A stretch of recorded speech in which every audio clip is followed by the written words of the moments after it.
Hi guys, welcome back to part 2 video. Valuation of shares part 1 video already upload ಆಗಿದೆ. ಈಗ part 2 video. Third sem BCom BBA corporate accounting part 2 video ಇದು. ನೀವಿನ್ನ ನಮ್ಮ ಚಾನಲ್ಗೆ subscribe ಆಗಿಲ್ಲ ಅಂದರೆ subscribe ಆಗಿ, video ಇಷ್ಟ ಆದ ಲೈಕ್ ಮಾಡಿ, ಶೇರ್ ಮಾಡಿ. ಇವಾಗ ನೆಕ್ಸ್ಟ್ ಕ್ವಶನ್ಗೆ ಹೋಗೋಣ. ಏನಿದೆ ಶೇರ್ ಕ್ಯಾಪಿಟಲಲ್ಲಿ ಈಕ್ವಿಟಿ ಶೇರ್ಸು 6 ಲ್ಯಾಕ್ ಇದೆ. Equity shares next paid of ಫುಲ್ಲಿನಲ್ಲಿ 6 ಲ್ಯಾಕು, 8ಅಲ್ಲಿ ಪೇ ಮಾಡಿದಾಗ 2 ಲ್ಯಾಕ್ ಪೇ ಮಾಡಿದ್ದಾನೆ. ಇನ್ನೊಂದು ಫುಲ್ಲಿ ಪೇಡು 1,50,000, ಇನ್ನೊಂದು ₹5 paid 50,000. Reserves and capital, general reserve, P&L account, current liability, creditors. ಇದ್ರಲ್ಲಿ ನಾವು ಈಕ್ವಿಟಿ ಶೇರ್ಸ್ ತೊಗೊಳ್ಳಲ್ಲ, ರಿಸರ್ವ್ಸ್ ಆ್ಯಂಡ್ ಸರ್ಪ್ಲಸ್ ತೊಗೊಳ್ಳಲ್ಲ, ಜನರಲ್ ರಿಸರ್ವ್, P&L ಅಕೌಂಟ್ ಯಾವುದು ತೊಗೊಳ್ಳಲ್ಲ. ಕರೆಂಟ್ ಲಯಬಿಲಿಟಿ ಮತ್ತು ಕ್ರೆಡಿಟರ್ಸ್ ತೊಗೋತೀವಿ. ಫಿಕ್ಸ್ಡ್ ಅಸೆಟಲ್ಲಿ goodwill, building, machinery, investment, current asset, stock, debtors, bills receivable, bank miscellaneous expenditure, discount on issue of shares. Next ಅಡ್ಜಸ್ಟ್ಮೆಂಟಲ್ಲಿ ಏನಿದೆ, this goodwill is valued at 15,000. ಇಲ್ಲಿ ಅದು 25,000 ಇತ್ತು, ಅದು ಇವಾಗ ಮಾರ್ಕೆಟ್ ವ್ಯಾಲ್ಯೂ 15,000 ಆಗಿದೆ. Building at 12 lac. ಎಷ್ಟಿತ್ತು building? 6 lac ಇದ್ದು 12 ಲ್ಯಾಕ್ ಆಗಿದೆ. ಮಿಷಿನರೀಸ್ 3,75,000 ಇದ್ದಿದ್ದು 3 ಲ್ಯಾಕ್ ಆಗಿದೆ. ಇನ್ವೆಸ್ಟ್ಮೆಂಟು 50,000 ಇದ್ದಿದ್ದು 35,000 ಆಗಿದೆ. ಸ್ಟಾಕ್ 3 ಲ್ಯಾಕ್ ಇದ್ದಿದ್ದು 2,50,000 ಆಗಿದೆ. ಡೆಟಾರ್ಸು 1,50,000 ಇದ್ದಿದ್ದು 1,40,000 ಆಗಿದೆ. There was a contingent liability for 20,000. ಈ ಲಯಬಿಲಿಟಿ ಎಲ್ಲ ಆ್ಯಡ್ ಮಾಡ್ಕೋತೀವಿ, ಇಲ್ಲ ಹಾಕ್ಕೊಳ್ತೀವಿ ನಾವು. ಓಕೆನಾ? ಇವಾಗ ಪ್ರಾಬ್ಲಮ್ ಸಾಲ್ವ್ ಮಾಡೋಣ. ಸೇಮ್ ಪ್ರೀವಿಯಸಲ್ಲಿ ಹೇಗೆ ಮಾಡಿದ್ವೋ ಅದೇ ಥರ. ಇದೆಷ್ಟನೇದು? 5th ಪ್ರಾಬ್ಲಮ್ ನಾವು ಸಾಲ್ವ್ ಮಾಡ್ತಿರೋದು. ಸೊ ನೆಕ್ಸ್ಟು ಇದು ಯಾವುದಿದು ನೆಟ್ ವ್ಯಾಲ್ಯೂ ಅಸೆಟ್ ಅಲ್ವಾ. ನೆಕ್ಸ್ಟು ಈಲ್ಡ್ ಮೆಥಡ್ ಪ್ರಾಬ್ಲಮ್ನ ಸ್ಟಾರ್ಟ್ ಮಾಡ್ಕೊಳ್ಳೋಣ ನಾವು. ಇವಾಗ ಪರ್ಟಿಕ್ಯುಲರ್ಸ್,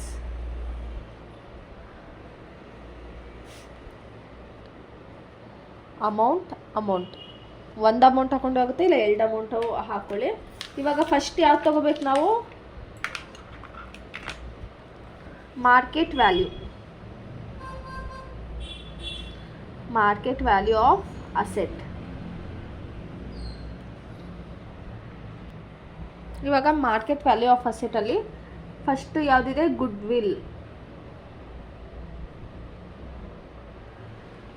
ವಿಲ್ ಎಷ್ಟಿದೆ? 15,000 ಇದೆ. ನೆಕ್ಸ್ಟ್ ಯಾವುದಿದೆ?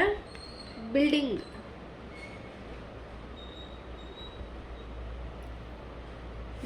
12 ಲ್ಯಾಕ್ ಇದೆ.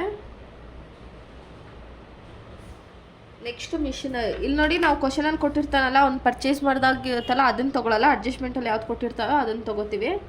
ನೆಕ್ಸ್ಟ್ ಯಾವುದಿದೆ? ಮಿಷನರಿ 3 ಲ್ಯಾಕ್ ಇದೆ.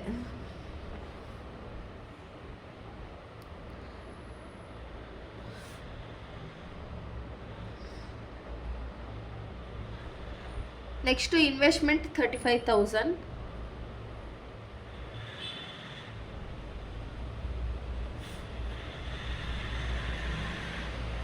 Next stock 2,50,000.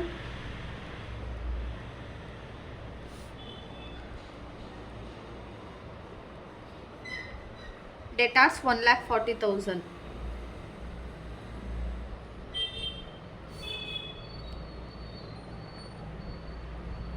ಅಷ್ಟೇ. ಇದು ಬಂದು ಲಯಬಿಲಿಟಿ ಸೈಡ್ ಬರುತ್ತೆ. ನೆಕ್ಸ್ಟ್ ಏನಿದೆ? ನಾವು ಯಾವ್ದಾದ್ರು ತೊಗೊಂಡಿದ್ದೀವಿ? Goodwill, building, machinery, investment, ಅಸೆಟ್ಟಲ್ಲಿ ಸ್ಟಾಕು, ಡೆಟಾರ್ಸ್ ತೊಗೊಂಡಿದ್ದೀವಿ. ಬಿಲ್ಸ್ ರಿಸಿವಬಲ್ ಎಷ್ಟಿದೆ? 50,000 ಇದೆ. ಬಿಲ್ಸ್ ರಿಸಿವಬಲ್ 50,000. ನೆಕ್ಸ್ಟು ಬ್ಯಾಂಕ್ ಎಷ್ಟಿದೆ? 1,30,000 ಇದೆ.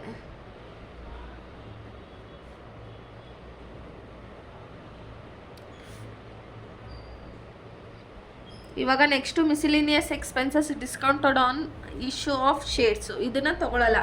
ಎಕ್ಸ್ಪೆನ್ಸಸ್ಸು, ಪ್ರಿಲಿಮಿನರಿ ಎಕ್ಸ್ಪೆನ್ಸಸ್ಸು, ಎಕ್ಸ್ಪೆಂಡಿಚರ್ಸು, ಇದನ್ನೆಲ್ಲ ನಾವು ತೊಗೊಳ್ಳೋದಿಲ್ಲ. ಓಕೆನಾ? ಇವಾಗ ಟೋಟಲ್ ಮಾಡೋಣ. ಟೋಟಲ್ ಮಾಡಿದ ಏನು? ಟೋಟಲ್ ಅಸೆಟ್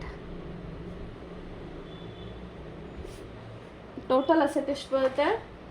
15,000, 1,20,000, 3,35,000, 2,50,000,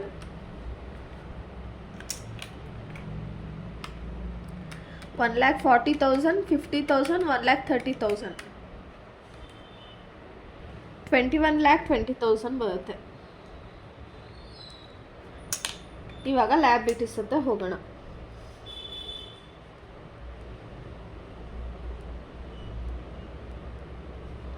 ಲಯಬಿಲಿಟೀಸಲ್ಲಿ ಯಾವುದಿದೆ? ಕ್ರೆಡಿಟಾರ್ಸ್ 2 ಲ್ಯಾಕ್ ಮಾತ್ರ ಇದೆ. ಕ್ರೆಡಿಟಾರ್ಸ್ 2 ಲ್ಯಾಕ್ ಇದೆ. ನೆಕ್ಸ್ಟು ಇಲ್ಲಿ ನೋಡಿ, ಕಾಂಟಿಂಜೆಂಟ್ ಲಯಬಿಲಿಟಿ 20,000 ತೊಗೊಂಡಿಲ್ಲ, ನಾವು ತೊಗೊಳ್ತೀವಿ.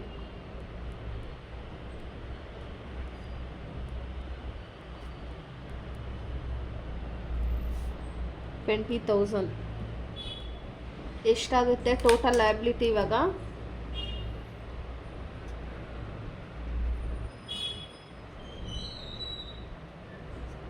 $2,20,000. ಇವಾಗ ನಾವು ಎ ಇಂದ ಬಿನ ಲೆಸ್ ಮಾಡಬೇಕು. ಎ ಬಿ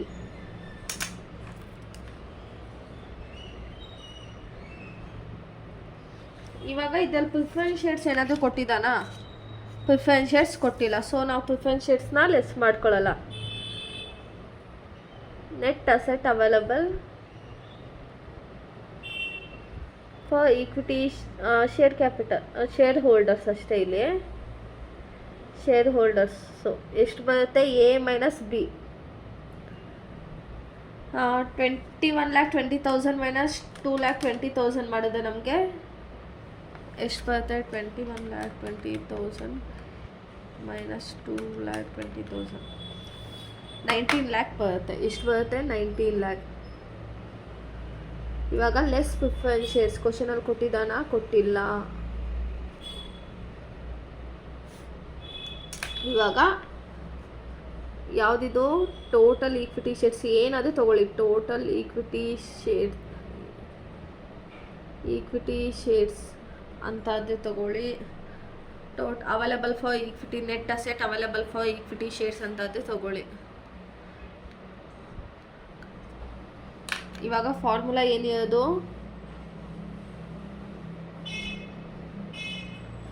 ಇದು ಪ್ರಿವಿಯಸ್ ಅಲ್ಲಿ ತೊಗೊಂಡ್ವಲ್ಲ, ಅದೇ ಥರ ಬೇಕಂದ್ರೆ ತೊಗೊಳ್ಳೋಣ.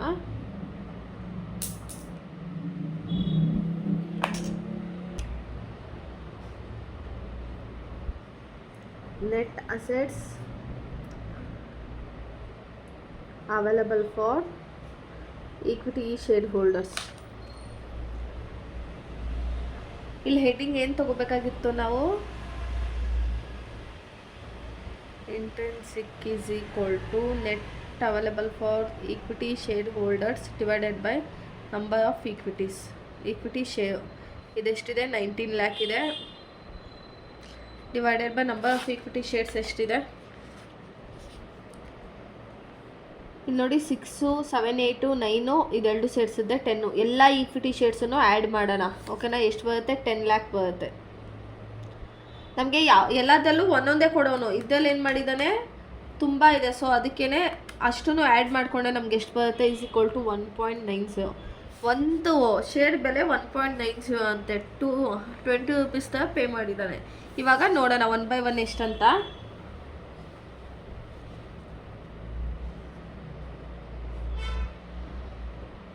ಇವಾಗ ಎಷ್ಟು ಬಂದಿದೆ? 1.90 per ಶೇರ್ಸ್ ಬಂದಿದೆ.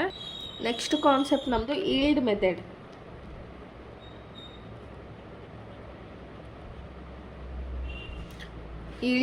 ಇದ್ರಲ್ಲಿ ನಮಗೇನಿತ್ತು? ಸ್ಟೆಪ್ಸ್ ಕೊಟ್ಟಿದ್ದೆ, ನೆನಪಿದೆಯಾ ನಿಮಗೆ? ಸ್ಟೆಪ್ 1, ಸ್ಟೆಪ್ 2, ಸ್ಟೆಪ್ 3, ಸ್ಟೆಪ್ 4 ಅಂತ. ಅದ್ರ ಪ್ರಕಾರ ನಾವು ಮಾಡ್ಕೊಂಡು ಹೋಗಬೇಕು. ಸ್ಟೆಪ್ 1 ಏನಿತ್ತು? Calculation of average profit. ಕೆಲವೊಂದು ಸತಿ ಆ್ಯಾವರೇಜ್ ಪ್ರಾಫಿಟ್ ಡೈರೆಕ್ಟಾಗಿ ಕ್ವಶನಲ್ಲೇ ಕೊಟ್ಟಿರ್ತಾನೆ. ಇಲ್ಲಾಂದರೆ ನೀವು total profit divided by number of ಇಯರ್ಸ್ನ ತೊಗೋಬೇಕು. Next step calculation of profit available for dividend to equity shares. ಅದರಲ್ಲಿ ಇಲ್ಲೇನು ಆವರೇಜ್ ಪ್ರಾಫಿಟ್ ಇರುತ್ತೋ ಅದನ್ನು ಜನರಲ್ ರಿಸರ್ವ್ ಕೊಟ್ಟಿದ್ದರೆ ತೊಗೋತೀವಿ, ಟ್ಯಾಕ್ಸ್ ಕೊಟ್ಟಿದ್ದರೆ ತೊಗೋತೀವಿ, ಪ್ರಿಫರೆನ್ಸ್ ಡಿವಿಡೆಂಡ್ ಕೊಟ್ಟಿದ್ದರೆ ತೊಗೋತೀವಿ. ಕೊಟ್ಟಿಲ್ಲ ಅಂದರೆ ತೊಗೊಳ್ಳಲ್ಲ. ತೊಗೋತೀವಿ, ಕೊಟ್ಟಿಲ್ಲ ಅಂದರೆ ತೊಗೊಳ್ಳಲ್ಲ. ಓಕೆನಾ? ಇದು ನೆನಪಿದೆಯಾ ನಿಮಗೆ? ಕ್ಲಾಸ್ 1ನಲ್ಲಿ ನಾನು ನಿಮ್ಗೆ ಹೇಳಿದ್ದೆ. ಸೊ 4 ಸ್ಟೆಪ್ಸ್ ಇರುತ್ತೆ. ಇವಾಗ ಕ್ವಶನ್ ನೋಡೋಣ. ಏನಿದೆ ಕ್ವಶನಲ್ಲಿ? The paid up share capital of company consist of 1000, 15% preference shares of 100 each and 20,000 equity shares of 10 each. The average annual profit of the company after providing for the depreciation and taxation 75,000 ಅಂತೆ. Annual profit ಅವನೇ ಡೈರೆಕ್ಟಾಗಿ 75,000 ಅಂತ ಕೊಟ್ಟಿದ್ದಾನೆ. It is consider necessary to transfer 10,000 general reserve ಅಂತ ಕೊಟ್ಟಿದ್ದಾನೆ. ಇದನ್ನು general ರಿಸರ್ವ್ನ ಎಲ್ಲಿ ತೊಗೋತೀವಿ ನಾವು? ಇಲ್ಲಿ ತೊಗೋತೀವಿ ಸ್ಟೆಪ್ 2ನಲ್ಲಿ. ಈಗ ಟ್ಯಾಕ್ಸ್ ಕೊಟ್ಟಿಲ್ಲಪ್ಪ, ತೊಗೊಳ್ಳಲ್ಲ. ಕೊಟ್ಟಾಗ ತೊಗೋತೀವಿ, ಕೊಟ್ಟಿಲ್ಲ ಅಂದರೆ ತೊಗೊಳ್ಳಲ್ಲ ಅಷ್ಟೇ. ಆಮೇಲೆ ನೆಕ್ಸ್ಟ್ ಏನು ಕೊಟ್ಟಿದ್ದಾನೆ? Normal returns expected by the investors of equity shares from this type of business carried on by the company is 10%. ಓಕೆನಾ? ಇವಾಗ ಫಸ್ಟು ಕಾಣಿಸುತ್ತಾ? 6th ಪ್ರಾಬ್ಲಮ್ ಇದು. ಫಸ್ಟ್ ಸ್ಟೆಪ್ ಏನು? Step 1 calculation of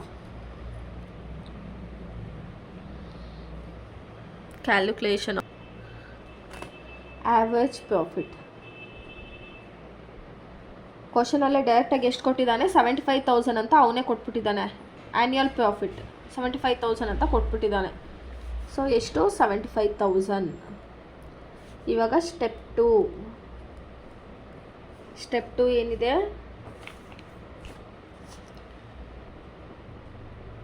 calculation of profit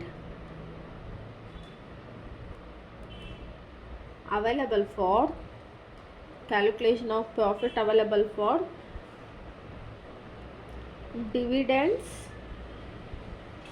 to equity shareholders. ಓಕೆನಾ?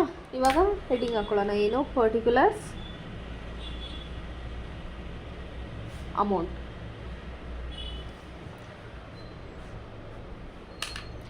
ಇವಾಗ particularly format ಪ್ರಕಾರ first ನಾವು ಯಾವ್ದು ತೊಗೋಬೇಕು? ಆ್ಯಾವ್ರೇಜ್ ಪ್ರಾಫಿಟ್ ತೊಗೊಳ್ಬೇಕು. Average profit is equal to 75,000 less general reserve ಎಷ್ಟು ಕೊಟ್ಟಿದ್ದಾನೆ? 10,000 ಇದೆ. ಎಷ್ಟಿದೆ? 10,000 ಇದೆ. ಇವಾಗ 75 ಮೈನಸ್ 10,000 ಮಾಡಿದ್ರೆ 65,000.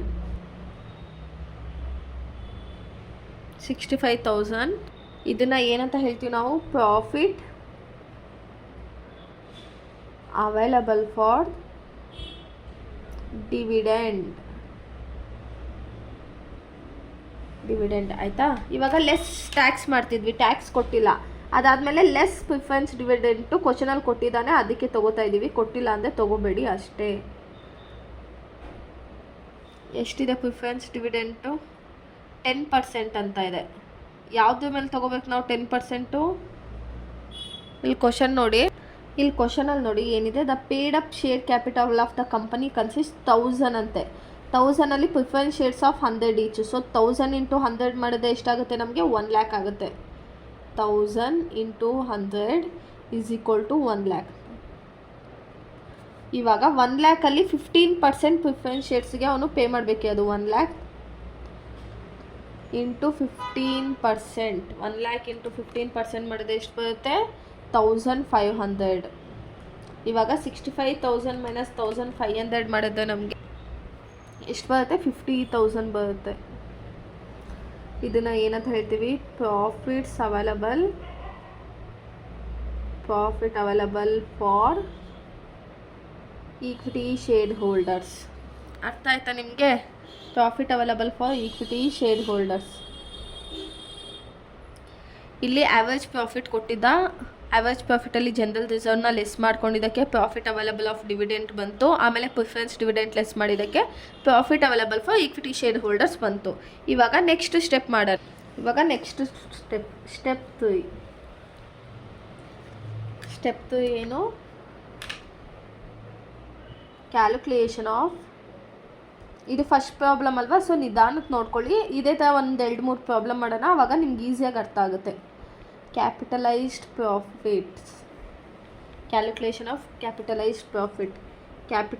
Profit is equal to profits available for equity share divided by normal rate of returns. ಆಮೇಲೆ ಇದರಲ್ಲಿ 2 ಮೆಥಡ್ಸ್ ಇದೆ. ಓಕೆನಾ? ನಿಮ್ಮ ಕಾಲೇಜಲ್ಲಿ ಯಾವ ಮೆಥಡ್ ಹೇಳ್ಕೊಟ್ಟಿರ್ತಾರೋ ಗೊತ್ತಿಲ್ಲ. ಈ ಫಾಲೋ ಮಾಡೋದೇ ಫುಲ್ ಈ ಮೆಥಡ್ನ ಫಾಲೋ ಮಾಡಿ, ಇಲ್ಲ ನಿಮ್ಮ ಕ್ಲಾಸಲ್ಲಿ ಯಾವ ಮೆಥಡ್ ಹೇಳ್ಕೊಟ್ಟಿರ್ತಾರೋ ಆ ಮೆಥಡ್ನ ಫಾಲೋ ಮಾಡಿ. ಆಯಿತಾ? ಆಮೇಲೆ ಯಾವುದೋ ಇದು ಹೊಸ ಮೆಥಡ್ ಹೇಳ್ಕೊಟ್ಟಿದ್ದಾರೆ, ಆಮೇಲೆ ತಪ್ಪಾಗೋಯ್ತು ಅಂತೆಲ್ಲ ಕಮೆಂಟ್ ಮಾಡೋದಕ್ಕೆ ಹೋಗ್ಬೇಡಿ. 2 ಆಲ್ಟರ್ನೇಟಿವ್ ಮೆಥಡ್ಸ್ನ ಕೊಟ್ಟಿದ್ದಾರೆ. ಅದರಲ್ಲಿ ನಾನು ಅದಿದು ಈಸಿ ಅನ್ನಿಸ್ತು ನನಗೆ, ನಿಮಗೂ ಈಸಿ ಇರುತ್ತೆ ನೆನ್ಪಿಟ್ಕೊಳ್ಳೋಕ್ಕೆ, ಸೊ ನಾನು ಈ ಮೆಥಡ್ನ ಮಾಡಿದ್ದೀನಿ. ಇವಾಗ profit available for equity share holders ಎಷ್ಟಿದೆ ಇಲ್ಲಿ? Profit available for equity share holders 50,000 ಇದೆ. 50,000 divided by normal rate of returns. Normal returns ಎಷ್ಟಿದೆ? 10% ಇದೆ. So 10 into 100. 50,000 divided by 10 into 100 ಮಾಡಿದ್ರೆ ಎಷ್ಟು ಬರುತ್ತೆ? 5 lakh ಬರುತ್ತೆ. Capitalised profit is equal to 5 lakh. ಇದು ಬಂದು ಆ್ಯಾವ್ರೇಜ್ ಪ್ರಾಫಿಟ್ ಇದೆಷ್ಟಿದೆ? 75,000 ಇದೆ. ಓಕೆನಾ? ಈಗ ನೆಕ್ಸ್ಟು ಸ್ಟೆಪ್ 4 ಮಾಡಬೇಕು. Step 4 calculation of market value per share. ಮಾರ್ಕೆಟಲ್ಲಿ ಒಂದು ಶೇರ್ಗೆ ಎಷ್ಟು ವ್ಯಾಲ್ಯೂ ಇದೆ ಅಂತ ನಾವು ಇಲ್ಲಿ ಚೆಕ್ ಮಾಡ್ತೀವಿ. ಇಲ್ಲೇನು ಕೊಟ್ಟಿದ್ದಾನೆ? 10 ಅಂತ ಕೊಟ್ಟಿದ್ದಾನೆ. ಇವಾಗ ನಾವು ಎಷ್ಟಿದೆ ಅಂತ ಫೈಂಡ್ ಔಟ್ ಮಾಡ್ಕೊಳ್ತೀವಿ.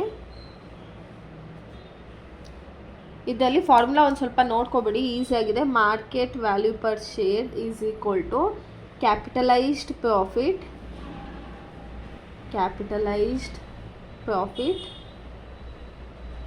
Divided by number of equity shares.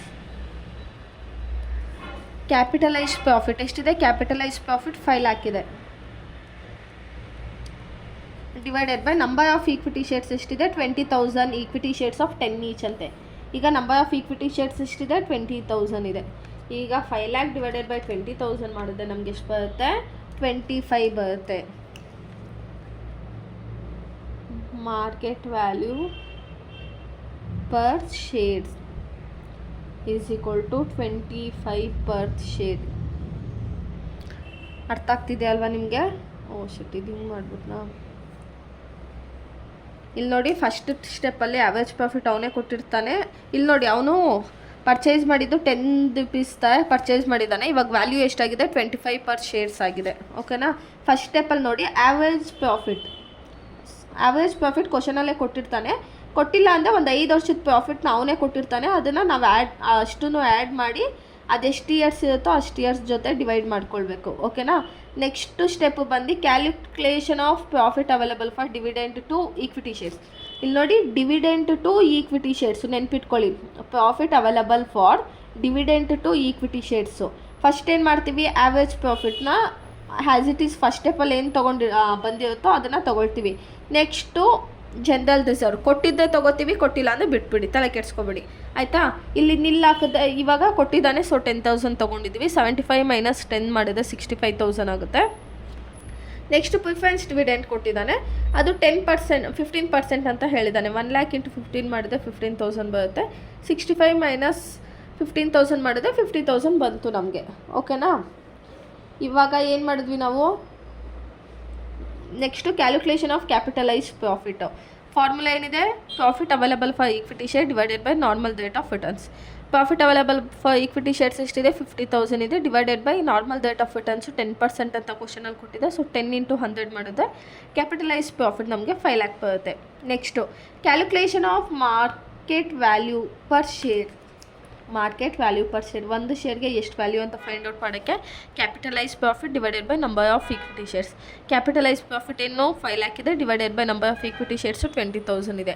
ನೋಡಿ, ಒಂದು ಸ್ಟೆಪ್ ಮಾಡಿದ್ರೆ ಮುಂದಿನ ಸ್ಟೆಪ್ಪಿಗೆ ಹೋಗೋಕ್ಕಾಗೋದು. ಡೈರೆಕ್ಟಾಗಿ ನೀವು 4th ಸ್ಟೆಪ್ಪಿಗೆ ಹೋಗೋದಕ್ಕಾಗಲ್ಲ, 1 by 1 ಮಾಡಬೇಕು. ಇವಾಗ ನೆಕ್ಸ್ಟ್ ಕ್ವಶನ್ ನೋಡೋಣ, ಈಲ್ಡ್ ಮೆಥಡಲ್ಲೇ. ಇವಾಗ ನೆಕ್ಸ್ಟ್ ಕ್ವಶನ್ ನೋಡೋಣ. Following information relates to Deepika limited. 4,000 10% preference shares of 100 each 4 lakh ಅಂತೆ. 4,000 ಇಂಟು 100 ಮಾಡಿದ್ರೆ ಎಷ್ಟು ಬರುತ್ತೆ? 4 lakh ಬರುತ್ತೆ. Next 5,000 equity shares of 100 each 5 lakh ಆಗುತ್ತೆ. ಆ್ಯಾವ್ರೇಜ್ ಪ್ರಾಫಿಟ್ ಬಿಫೋರ್ ಟ್ಯಾಕ್ಸ್ ಕೊಟ್ಬಿಟ್ಟಿದ್ದಾನೆ. ಆ್ಯಾವ್ರೇಜ್ ಪ್ರಾಫಿಟ್ ಅವನೇ ಕೊಟ್ಟಿದ್ದಾನೆ. ಅದೇ ಬಿಫೋರ್ ಟ್ಯಾಕ್ಸ್ ಎಷ್ಟಿದೆ? 3,22,580 ಇದೆ. ರೇಟ್ ಆಫ್ ಟ್ಯಾಕ್ಸು 38% ಇದೆ. Next transfer to be made to reserve ಅಂದ್ರೇನು? General reserve 20%, normal rate of returns 15%. ಈಗ ಈಲ್ಡ್ ಮೆಥಡಲ್ಲಿ ನಾವು ಸಾಲ್ವ್ ಮಾಡಬೇಕು.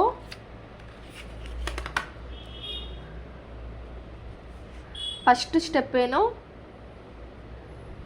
Step 1, calculation of average profit. Average profit ಅವೇ ಕೊಟ್ಬಿಟ್ಟಿದ್ದಾರೆ. ಅದೇ ಬಿಫೋರ್ ಟ್ಯಾಕ್ಸ್ ಅಂತ ಕೊಟ್ಟಿದ್ದಾರೆ. ಆವ್ರೇಜ್ ಪ್ರಾಫಿಟ್ ಎಷ್ಟಿದೆ? 3,22,580. ಓಕೆನಾ? ಇವಾಗ ಫಸ್ಟ್ ಸ್ಟೆಪ್ ಆಯಿತಾ? ಆವ್ರೇಜ್ ಪ್ರಾಫಿಟ್ಟು 3,22,580 ಅಂತ ಕೊಟ್ಟಿದ್ದಾರೆ. Next step 2. ಸ್ಟೆಪ್ 2ನಲ್ಲಿ calculation of profit available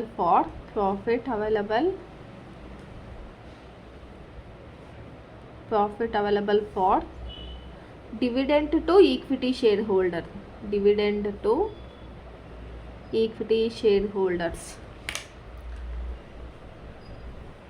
particular amount.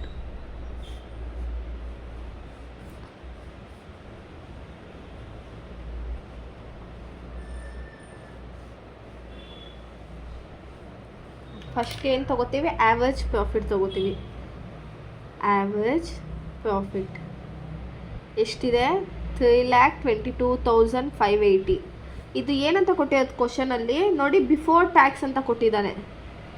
Before tax. So next less ಟ್ಯಾಕ್ಸನ್ನೇ ಲೆಸ್ ಮಾಡ್ಕೋಬೇಕು. ಎಷ್ಟು ಬರುತ್ತೆ ಟ್ಯಾಕ್ಸ್? ಎಷ್ಟು ಪರ್ಸೆಂಟ್ ಕೊಟ್ಟಿದ್ದಾನೆ? 38%. 3,22,580 ಇಂಟು 38% ಮಾಡಬೇಕು. 3,22,580 ಇಂಟು 38% ಮಾಡಿದ್ರೆ ಎಷ್ಟು ಬರುತ್ತೆ?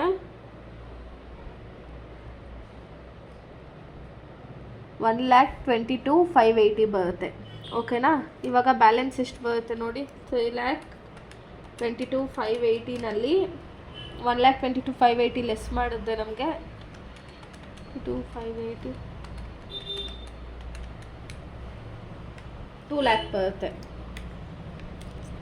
ಎಷ್ಟು? 2 lakh. ಇವಾಗ ನೆಕ್ಸ್ಟು ರಿಸರ್ವ್ಸ್ ಅಂತಲೂ ಕೊಟ್ಟಿದ್ದಾನಲ್ವಾ. ಎಷ್ಟು ಕೊಟ್ಟಿದ್ದಾನೆ? ಜನರಲ್ ರಿಸರ್ವು ಅಟ್ 20% ಅಂತೆ. 20%. 2 lakh ಇಂಟು 20% ಮಾಡಿದ್ರೆ 40,000 ಬರುತ್ತೆ ರಿಸರ್ವು. ಓಕೆನಾ? ಇವಾಗ ಈ ಅಮೌಂಟಿಂದ ರಿಸರ್ವ್ನ ಲೆಸ್ ಮಾಡಿದ್ರೆ ನಮಗೇನು ಬರುತ್ತೆ?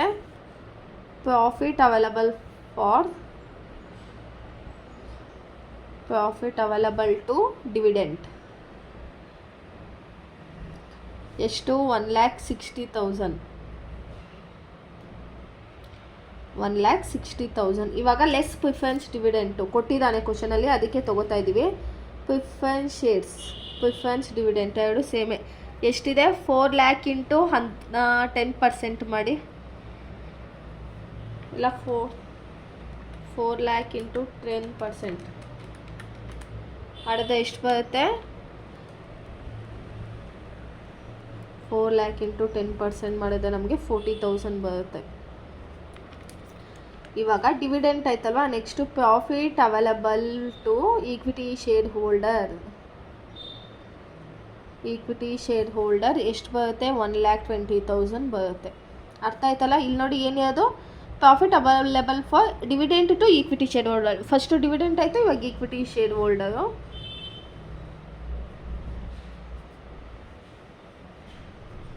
ಆಯಿತಾ? ನೆಕ್ಸ್ಟು ಸ್ಟೆಪ್ ಈಸಿ ಇದೆ ಅಲ್ವಾ ನಿಮಗೆ? ಸ್ಟೆಪ್ಸ್ ನೋಡಿಕೊಂಡ್ರೆ ಸಾಕು, ಏನು ಚೇಂಜಸ್ ಇರಲ್ಲ. ಸ್ಟೆಪ್ 3ನಲ್ಲಿ ಏನಿದೆ? Calculation of capitalised profit.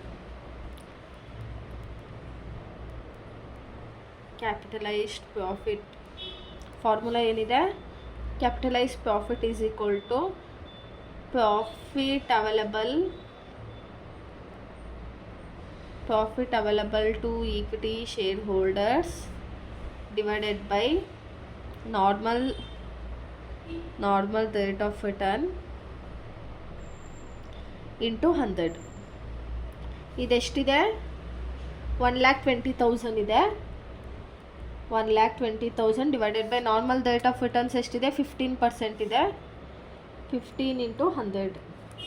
1,20,000 divided by 15 into 100 ಮಾಡಿದ್ರೆ ಎಷ್ಟು ಬರುತ್ತೆ? 80,000 ಬರುತ್ತೆ. 8 lakh ಬರುತ್ತೆ.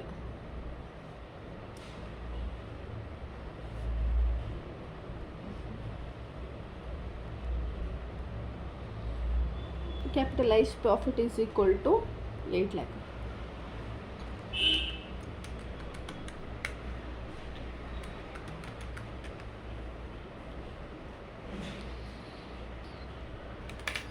ಇವಾಗ ಇದು ಸ್ಟೆಪ್ 3 ಎಷ್ಟು ಬಂತು, 8 lakh ಬಂತು ನಮಗೆ. Next step 4, calculation of market value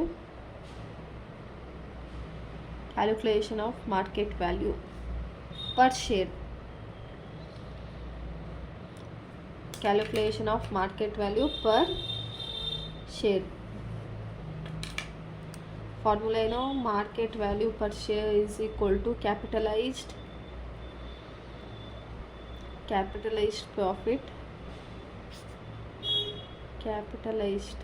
profit divided by number of equity shares. Capitalized profit ಎಷ್ಟಿದೆ, 8 lakh ಇದೆ. Divided by number of equity shares ಎಷ್ಟಿದೆ, 5000 ಇದೆ. 5000 ಅಲ್ಲ, 8 lakh ಡಿವೈಡೆಡ್ ಬೈ 5000 ಮಾಡಿದ್ರೆ 160 ಬರುತ್ತೆ. Market value is equal to 160 per share. ಇಲ್ಲಿ ನೋಡಿ, ಅವ್ನು ತೊಗೊಂಡಾಗ ಎಷ್ಟಿತ್ತು, 100 rupees ಇತ್ತು. ಬಟ್ ಇವಾಗ ಮಾರ್ಕೆಟಲ್ಲಿ ಎಷ್ಟು ಓಡ್ತಾ ಇದೆ, 160 ಓಡ್ತಾ ಇದೆ. ಸೊ ಇವನು ಆರಾಮಾಗಿ ಸೇಲ್ ಮಾಡ್ಬೋದು, ಆಯಿತಾ. ಚೆನ್ನಾಗಿ ಪ್ರಾಫಿಟಲ್ಲಿ ನಡೀತಾ ಇದೆ, ಸೊ ಆರಾಮಾಗಿ ಸೇಲ್ ಮಾಡ್ಬೋದು. ಇವಾಗ ನೆಕ್ಸ್ಟ್ ಕ್ವಶನ್ಗೆ ಹೋಗೋಣ. ಇವಾಗ ಟೋಟಲ್ 8th ಪ್ರಾಬ್ಲಮ್ ನಾವು ಸಾಲ್ವ್ ಮಾಡ್ತಾ ಇರೋದು. ಈ ಕ್ವಶನ್ ನೋಡಿ, following are the particulars of XYZ limited. Equity share of ₹10 each 4 lakh, 5% debentures 1 lakh, current liabilities 1,30,000, current asset 2 lakh, fixed asset 5,50,000, goodwill 50,000. ಇದೆಲ್ಲ ಇಲ್ಲಾಗ ಬಂತು ಅನ್ನಿಸ್ತಾ ಇದೆ ಅಲ್ವಾ. ಕ್ವಶನ್ ಇನ್ನು ಫುಲ್ ಓದೋಣ. The profit for last 3 years var 50. ಇಲ್ಲಿ ನೋಡಿ, ಪ್ರಾಫಿಟ್ ಅಂತ ಕೊಟ್ಟಿದ್ದಾನೆ, ಆ್ಯಾವ್ರೇಜ್ ಪ್ರಾಫಿಟ್ ಅಂತ ಡೈರೆಕ್ಟಾಗಿ ಕೊಟ್ಟಿಲ್ಲ, ಓಕೆನಾ. ಎಷ್ಟು, 51,600, 52,000, 51,650 respectively. 20% is transfer to the reserve ಎಷ್ಟಿದೆ, 20% ಇದೆ. ನಾರ್ಮಲ್ ರೇಟ್ ಆಫ್ ರಿಟರ್ನ್ಸ್ ಎಷ್ಟಿದೆ, 10% ಇದೆ. ಏನು ಹೇಳಿದ್ದಾನೆ, compute value of shares under net asset method ಅಂತ ಅಂದರೆ ಏನು, ಆ್ಯಂಡ್ ಈಲ್ಡ್ ಮೆಥಡ್. ನಾನು ನಿಮಗೆ ಫಸ್ಟಲ್ಲೇ ಹೇಳಿದ್ದೆ, net asset method is also called as intrinsic method. ಅರ್ಥ ಆಯ್ತಾ. ಕ್ವಶನಲ್ಲಿ ನಿಮ್ಗೆ ಹಂಗಾದ್ರೂ ಕೇಳ್ಬೋದು, ಹಿಂಗಾದ್ರೂ ಕೇಳ್ಬೋದು. ಅದೇ ಇಲ್ಲಿ ನೋಡಿ, ಇವನು ಎರಡನ್ನೂ ಕ್ಯಾಲ್ಕುಲೇಟ್ ಮಾಡಿ ಅಂತ ಹೇಳ್ತಾ ಇದ್ದಾನೆ, ಓಕೆನಾ. 8 marks ಕೇಳ್ತಾ ಎರಡನ್ನೂ ಕ್ಯಾಲ್ಕುಲೇಟ್ ಮಾಡೋಕ್ಕೆ. 14 marksಗೆ ಇನ್ನೊಂದನ್ನು ಆ್ಯಡ್ ಮಾಡಿ, ಫೇರ್ ವ್ಯಾಲ್ಯೂನು ಆ್ಯಡ್ ಮಾಡಿ 3 ಕೇಳ್ತಾರೆ, ಓಕೆನಾ. ಇವಾಗ ಫಸ್ಟು ನಾವು ಇಂಟ್ರಿನ್ಸಿಕ್ ಮೆಥಡ್ ಮಾಡಬೇಕು, ಆಮೇಲೆ ಈಲ್ಡ್ ಮೆಥಡ್ ಮಾಡಬೇಕು. ಇಂಟ್ರಿನ್ಸಿಕ್ ಮೆಥಡ್ ಹೇಗೆ ಮಾಡ್ತಾ ಇದ್ವಿ ನಾವು, particulars amount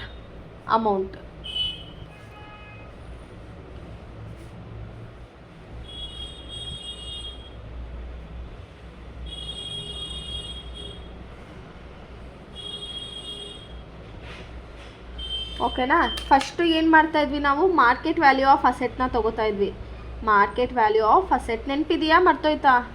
market value of ಅಸೆಟಲ್ಲಿ ಫಸ್ಟು ಇಲ್ಲಿ ನೋಡಿ, ಲಯಾಬಿಲಿಟೀಸು ಯಾವ ಸೈಡ್ ಹೋಗುತ್ತೆ, ನಮಗೆ ಕ್ರೆಡಿಟ್ ಸೈಡ್ ಹೋಗುತ್ತೆ, ಅಸೆಟ್ಟು ಡೆಬಿಟ್ ಸೈಡು, ಓಕೆನಾ. ಈಗ ಯಾವ್ದು ತೊಗೋಬೇಕು ನಾವು, ಕರೆಂಟ್ ಅಸೆಟ್ ಎಷ್ಟಿದೆ, 2 lakh ಇದೆ. Fixed current assets 2 lakh. Next fixed asset 5,50,000 ಇದೆ. Fixed asset 5,50,000. ನೆಕ್ಸ್ಟು ಗುಡ್ವಿಲ್ ಎಷ್ಟಿದೆ, 50,000 ಇದೆ. ಇವಾಗ ಅಸೆಟ್ಟಲ್ಲಿ 3 ಮಾತ್ರ ಇರೋದು, ಸೊ ಇದಿಷ್ಟು ಆ್ಯಡ್ ಮಾಡಿದ್ರೆ ನಮಗೆ ಟೋಟಲ್ ಅಸೆಟ್ ಬರುತ್ತೆ. ಎಷ್ಟು ಬರುತ್ತೆ, ಟೋಟಲ್ ಮಾಡಿದ್ರೆ 8 lakh rupees ಬರುತ್ತೆ. ಇವಾಗ next liabilities less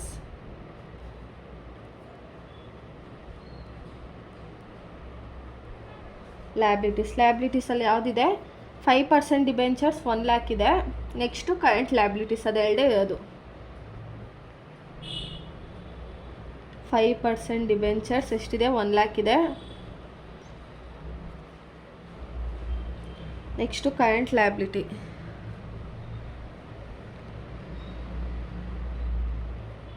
current liabilities ಎಷ್ಟಿದೆ? 1,30,000 ಇದೆ.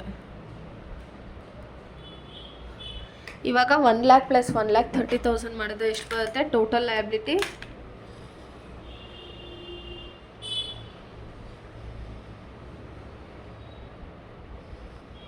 ಟೋಟಲ್ ಲಯಬಿಲಿಟಿ 2,30,000 ಆಗುತ್ತೆ. ಇಲ್ಲಿ ಪ್ರಿಫರೆನ್ಸ್ ಶೇರ್ಸ್ ಏನಾದರೂ ಕೊಟ್ಟಿದ್ದಾನಾ? ಕೊಟ್ಟಿಲ್ಲ. ಸೊ ಡೈರೆಕ್ಟಾಗಿ ಇವಾಗ ಏನು ಮಾಡೋಣ,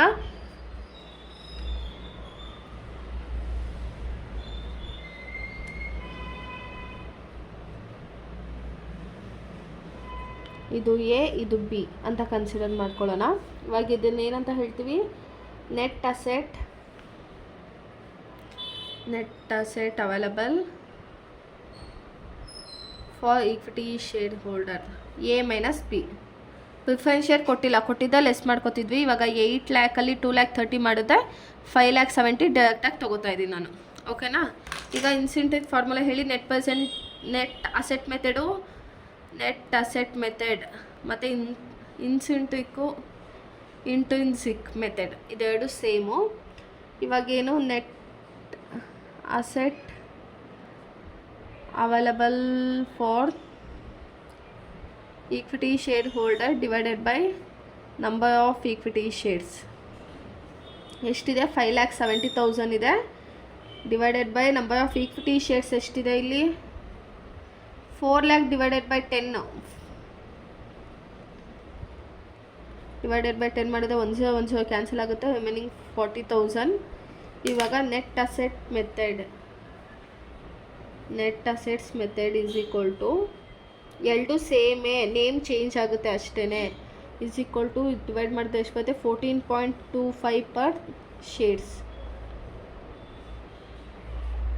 ಎಷ್ಟು ಬರ್ತಾ ಇದೆ? 14.25 ಬರ್ತಾ ಇದೆ. ಇವಾಗ ಇದನ್ನು ನಾವು ಯಾವ್ದು ಮಾಡಿದ್ದು ಫಸ್ಟು? Net asset method. ಓಕೆನಾ? ಈಗ ಫಸ್ಟ್ ಅದನ್ನು ಮಾಡಿದ್ವಿ. ಇವಾಗ ನೆಕ್ಸ್ಟು ಈಲ್ಡ್ ಮೆಥಡ್ ಮಾಡಬೇಕು.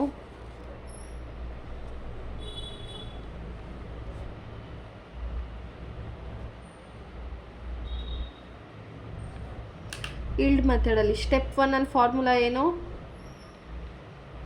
Average profit, calculation of average profit.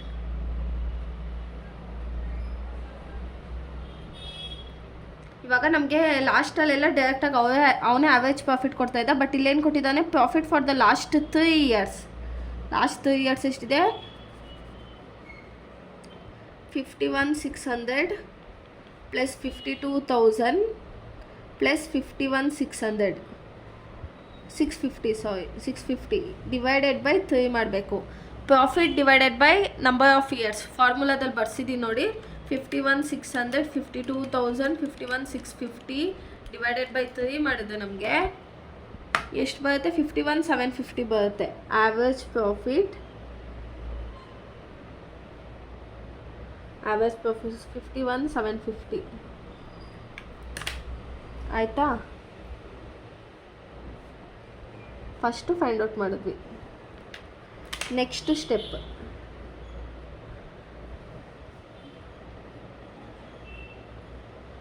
Calculation of profit available for dividend to equity share holders.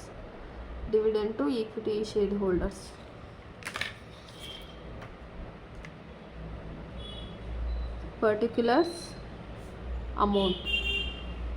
First ಇಲ್ಲಿ ಏನು ತಗೋತೀವಿ? ಆ್ಯಾವರೇಜ್ ಪ್ರಾಫಿಟ್ ತಗೋತೀವಿ.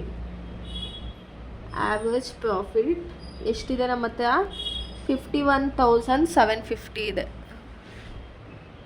51,750 ಇದೆ. ಇವಾಗ ನೆಕ್ಸ್ಟು ಏನು ಲೆಸ್ ಮಾಡ್ತೀವಿ ನಾವು? ಟ್ಯಾಕ್ಸ್ ಕೊಟ್ಟಿದ್ದಾನಾ? ಕೊಟ್ಟಿಲ್ಲ. ಪ್ರಿಫರೆನ್ಸ್ ಶೇರ್ಸ್ ಕೊಟ್ಟಿದ್ದಾನಾ? ಕೊಟ್ಟಿಲ್ಲ. ಏನು ಕೊಟ್ಟಿದ್ದಾನೆ? ರಿಸರ್ವ್ಸ್ ಕೊಟ್ಟಿದ್ದಾನೆ, ಅದು 20% ಅಂತೆ. ಇವಾಗ ಲೆಸ್ ಜನರಲ್ ರಿಸರ್ವ್ ಅಟ್ ಎಷ್ಟು ಪರ್ಸೆಂಟ್ ಕೊಟ್ಟಿರೋದು? 20%. ಇವಾಗ 51,750 ಇಂಟು 20% ಮಾಡಿದ್ರೆ ಎಷ್ಟು ಬರುತ್ತೆ ನಮಗೆ 10,030 ಬರುತ್ತೆ. ಓಕೆನಾ. ಪ್ರಿಫರೆನ್ಸ್ ಶೇರ್ಸ್ ಕೊಟ್ಟಿಲ್ಲ, ಸೊ ಅದಕ್ಕೆ ಇದು ಲೆಸ್ ಮಾಡ್ಕೊಳ್ಳೋಣ. ಏನಂತ ಬರುತ್ತೆ, profit available for equity share holders ಎಷ್ಟು ಬರುತ್ತೆ ಇದು, ಇಲ್ಲಿ ಲೆಸ್ ಮಾಡಿದ್ರೆ 41,400 ಬರುತ್ತೆ.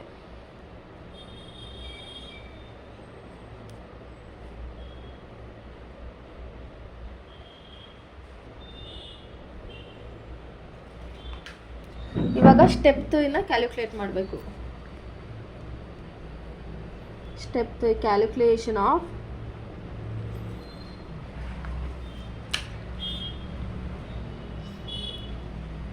Calculation of capitalise profit. Capitalise profit formula ಏನು, capitalise profit is equal to profit available for equity share holders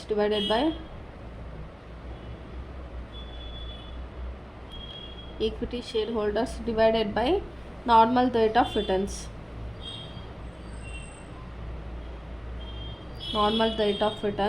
into 100.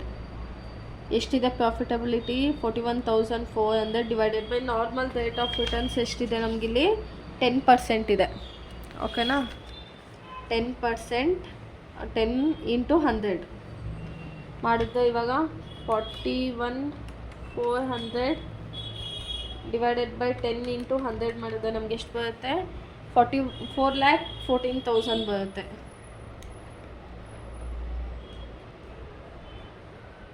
Capitalised profit is equal to 4,14,000.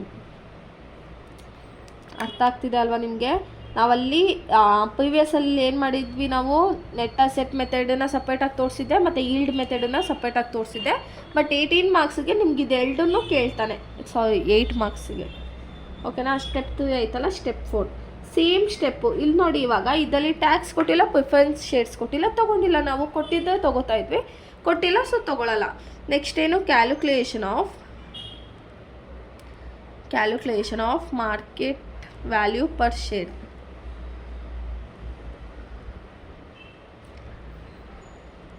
Share is equal to capitalized profit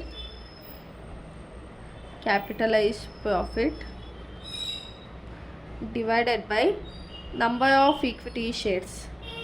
Capitalized profit ಎಷ್ಟು ಬಂದಿದೆ, 4,14,000. Equity shares ಎಷ್ಟಿದೆ, 4 lakh divided by 10 ಮಾಡಿದ್ರೆ 40,000 ಬರುತ್ತೆ. Number of equity shares ತೊಗೋಬೇಕಾಗಿರೋದು ನಾವು.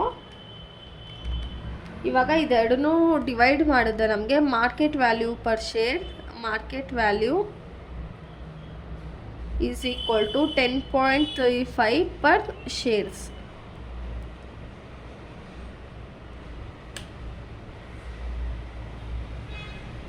ಅರ್ಥ ಆಯ್ತಲ್ವಾ ನಿಮಗೆ.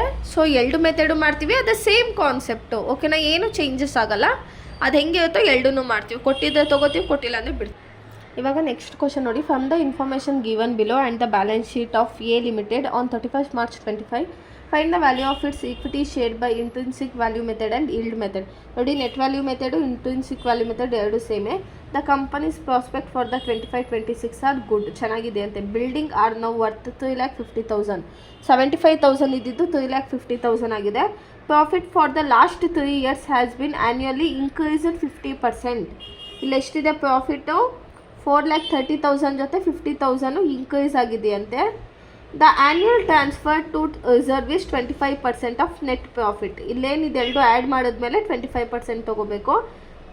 Preferential shares of preference has to capital dividend. Normal rate of returns 15% ಕೊಟ್ಟಿದ್ದಾನೆ. ಸೊ ಇಲ್ಲಿ ನಮ್ಗೆ ಬೇಕಾಗಿರೋ ಎಲ್ಲ ಐಟಮ್ಸು ಕೊಟ್ಟಿದ್ದಾನೆ. ಇದರಲ್ಲಿ ಬಿಲ್ಡಿಂಗ್ ತೊಗೋತೀವಿ, ಫರ್ನಿಚರ್ ತೊಗೋತೀವಿ, ಸ್ಟಾಕ್ ತೊಗೋತೀವಿ, ಇನ್ವೆಸ್ಟ್ಮೆಂಟು, ಫೇಸ್ ವ್ಯಾಲ್ಯೂನ ತೊಗೊಳ್ತೀವಿ. ಓಕೆನಾ. ಡೆಟಾರ್ಸ್ ತೊಗೋತೀವಿ, ಬ್ಯಾಂಕ್ ತೊಗೋತೀವಿ, ಪ್ರಿಲಿಮಿನರಿ ಎಕ್ಸ್ಪೆನ್ಸಸ್ ತೊಗೊಳ್ಳಲ್ಲ. ನೆಕ್ಸ್ಟ್ ಇಲ್ಲಿ ಪ್ರಿಫರೆನ್ಸ್ ಶೇರ್ಸ್ ಇದೆ, ಈಕ್ವಿಟಿ ಶೇರ್ಸ್ ಇದೆ, ರಿಸರ್ವ್ಸ್ ಇದ್ರಲ್ಲಿ ತೊಗೊಳ್ಳಲ್ಲ ನಾವು. ನೆಟ್ ವ್ಯಾಲ್ಯೂ ಮೆಥಡಲ್ಲಿ ತೊಗೊಳ್ಳಲ್ಲ ನಾವು. ಈಕ್ವಿಟಿ ಶೇರ್ಸ್ ತೊಗೊಳ್ಳಲ್ಲ, ರಿಸರ್ವ್ಸ್ ತೊಗೊಳ್ಳಲ್ಲ, P&L ತೊಗೊಳ್ಳಲ್ಲ, ಪ್ರಾಫಿಟ್ ತೊಗೊಳ್ತೀವಿ. ಓಕೆನಾ. ಕ್ರೆಡಿಟರ್ಸ್ ತೊಗೊಳ್ತೀವಿ. ಪ್ರಾಫಿಟ್ ಅಂದರೆ ಇದರಲ್ಲಿ ತೊಗೊಳ್ಳಲ್ಲ, ಇದರಲ್ಲಿ ಈಲ್ಡ್ ಮೆಥಡಲ್ಲಿ ತೊಗೋತೀವಿ. ಈಲ್ಡ್ ಮೆಥಡಲ್ಲಿ ತೊಗೋತೀವಿ ನಾವು, ಇಂಟ್ರಿನ್ಸಿಕ್ ಮೆಥಡಲ್ಲಿ ತೊಗೊಳೋದಿಲ್ಲ.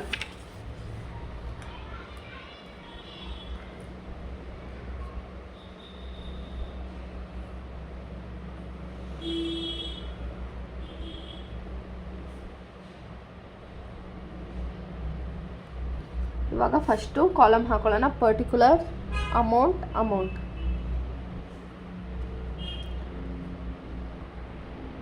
ಇವಾಗ ಫಸ್ಟಲ್ಲಿ ಏನು ತೊಗೊಳ್ತೀವಿ, market value of asset.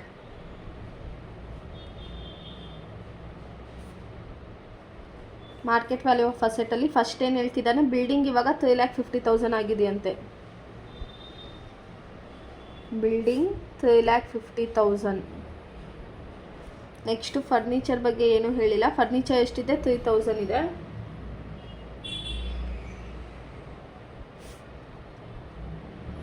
Next stock 4,50,000.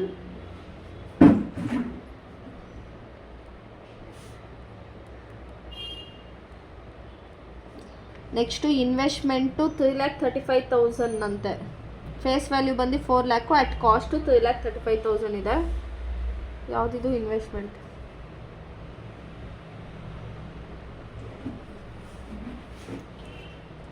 $3,35,000. Debtors 2,80,000 ಇದೆ. 2,80,000. Next bank 60,000. ಪ್ರಿಲಿಮಿನರಿ ಎಕ್ಸ್ಪೆನ್ಸಸ್ ಇದೆ, ನಾವು ತೊಗೊಳಲ್ಲ. ಈಗ 3,50,000, 3,000, 4,50,000, 3,35,000, 2,80,000, 60,000. ಇದಿಷ್ಟು ಆ್ಯಡ್ ಮಾಡಿದ್ರೆ 14,78,000 ಬರುತ್ತೆ. 14,78,000 ಏನಿದು ಟೋಟಲ್ ಅಸೆಟ್ಟು, ಟೋಟಲ್ ಅಸೆಟ್. ಇವಾಗ ನೆಕ್ಸ್ಟು ಏನು ಲೆಸ್ ಮಾಡ್ತೀವಿ ನಾವು, ಲಯಬಿಲಿಟೀಸ್.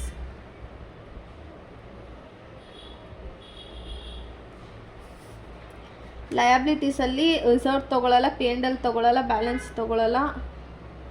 ಕ್ರೆಡಿಟಾರ್ಸ್ ಇದೆ. ಎಷ್ಟಿದೆ ಕ್ರೆಡಿಟಾರ್ಸು? 48,000 ಒಂದೇ. ಕ್ರೆಡಿಟಾರ್ಸ್ ಒಂದೇ ಅದು 48,000. ಅದು ಬಿಟ್ಟು ಅಡ್ಜಸ್ಟ್ಮೆಂಟಲ್ಲೂ ಏನೂ ಕೊಟ್ಟಿಲ್ಲ, ಸೊ ಅದೊಂದೇ. ಈಗ ಇದೆಷ್ಟಾಯಿತು, 48,000 ಲಯಬಿಲಿಟೀಸ್ ಆಯಿತು. ಅಸೆಟ್ಟು ಲಯಬಿಲಿಟೀಸು ಇವಾಗ ಲೆಸ್ ಮಾಡಬೇಕು. ಎಷ್ಟು ಬರುತ್ತೆ?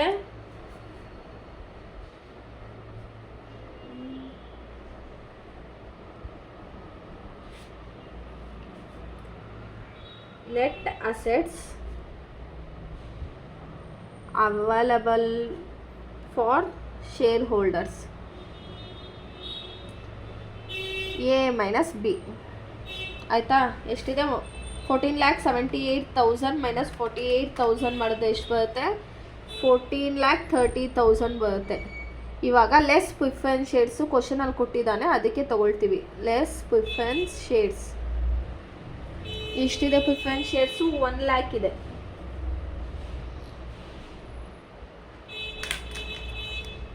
ಇವಾಗ net asset available for equity share holders ಎಷ್ಟಾಗುತ್ತೆ? 14 lakhಲ್ಲಿ 14,30,000 1 lakh 14,30,000 1 lakh ಹೋದ್ರೆ ಎಷ್ಟಾಗುತ್ತೆ? 13,30,000 ಆಗುತ್ತೆ.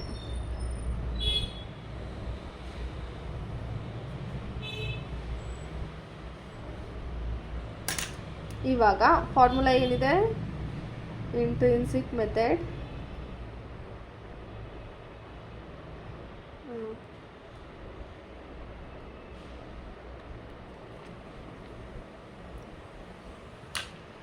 is equal to net asset available for equity shareholders divided by number of equity shares. 13,30,000 divided by number of equity shares ಎಷ್ಟಿದೆ? 4,000 equity shares of 100 each ಅಂತ. ಎಷ್ಟಿದೆ? 4,000 ಇದೆ. 13,30,000 divided by 4,000 ಮಾಡಿದ್ರೆ ಎಷ್ಟು ಬರುತ್ತೆ?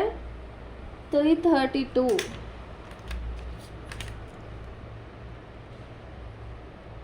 Intrinsic method is equal to 332.50 ಬರುತ್ತೆ. ಅವನು ಎಷ್ಟಕ್ಕೆ ಪರ್ಚೇಸ್ ಮಾಡಿದ್ದ? 100 per ಶೇರ್ಗೆ ಮಾಡಿದ್ದ. ಇವಾಗ ಏನಾಗಿದೆ? 332.50 ಆಗಿದೆ. ಓಕೆನಾ? ಫಸ್ಟ್ ಇವಾಗ ನೆಟ್ ಅಸೆಟ್ ಮೆಥಡ್ನ ಮಾಡಿದ್ವಿ. ನೆಕ್ಸ್ಟ್ ಏನು ಮಾಡಬೇಕು? ಈಲ್ಡ್ ಮೆಥಡಲ್ಲಿ ಫಾರ್ಮುಲಾಸ್ನ ಹಾಕ್ಕೊಂಡು ಸಾಲ್ವ್ ಮಾಡ್ಕೊಳ್ಬೇಕು.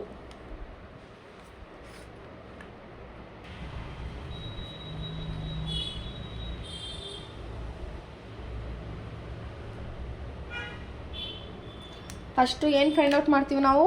ಫಸ್ಟ್ ಸ್ಟೆಪ್ಪಲ್ಲಿ step 1 calculation of average profit.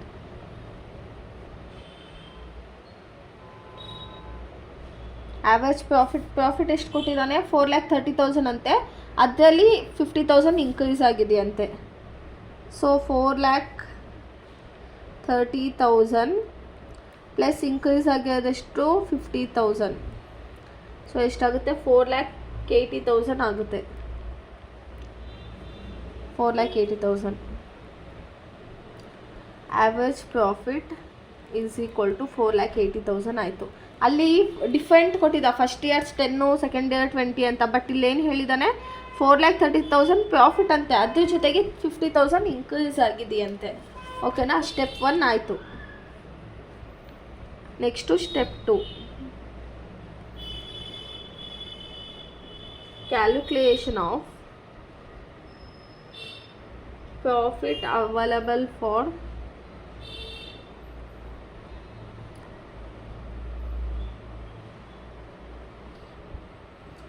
dividend to equity shareholders. Dividend to equity shareholders. Particular amount.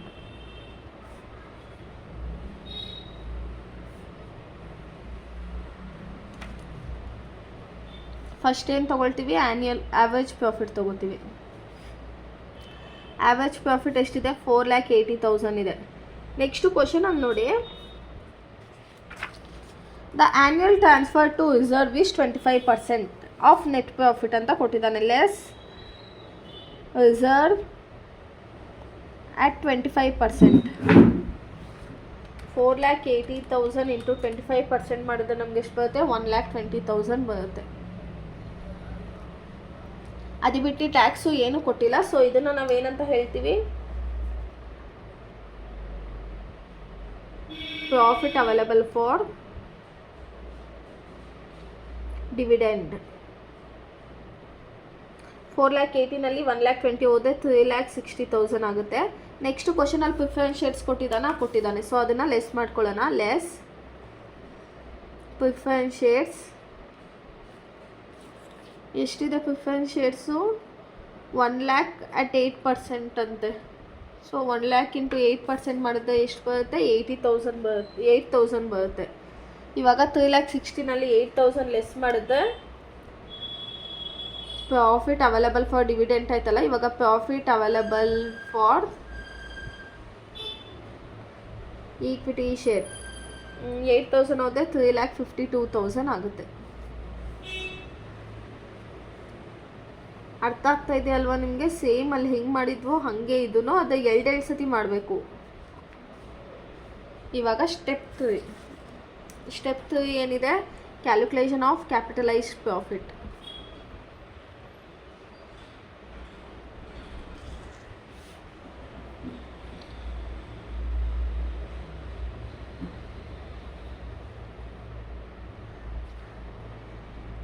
Profit ಏನಿದೆ? Capitalise profit is equal to profit available for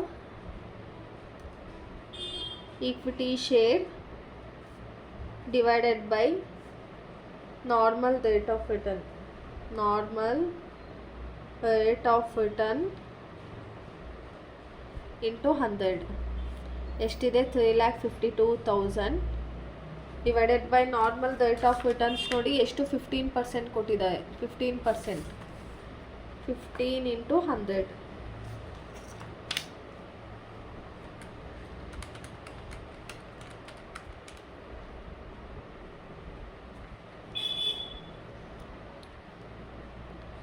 Capitalized profit is equal to 23,46,667.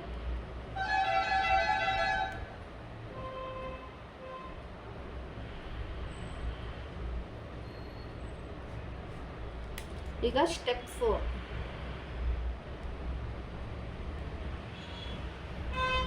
Calculation of market value of shares. Formula ಏನು? Market value is equal to capitalise profit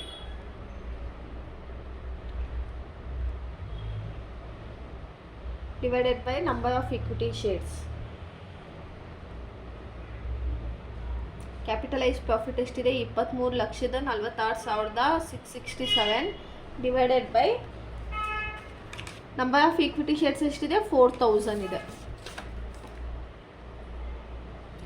divided by 4,000 ಮಾಡಿದ್ರೆ ಎಷ್ಟು ಬರುತ್ತೆ? 587 ಬರುತ್ತೆ. Market value 587 per share. ಇಲ್ಲಿ ನೋಡಿ, ಅವ್ನು purchase ಮಾಡಿದಾಗ 100 ಇತ್ತಂತೆ, ಇವಾಗ ಏನಾಗಿದೆ 587, ಫುಲ್ ಜಾಸ್ತಿ ಆಗಿಬಿಟ್ಟಿದೆ, ಪ್ರಾಫಿಟ್ ಆಗಿಬಿಟ್ಟಿದೆ ಕಂಪನಿ. ಸೊ ಅದಕ್ಕೆ ಸ್ಟಾರ್ಟಿಂಗಲ್ಲೇ ಇಲ್ಲಿ ಹೇಳಿದ್ದಾರೆ ನೋಡಿ, ಕಂಪನಿ ಚೆನ್ನಾಗಿ ಓಡ್ತಾ ಇದೆ ಅಂತ.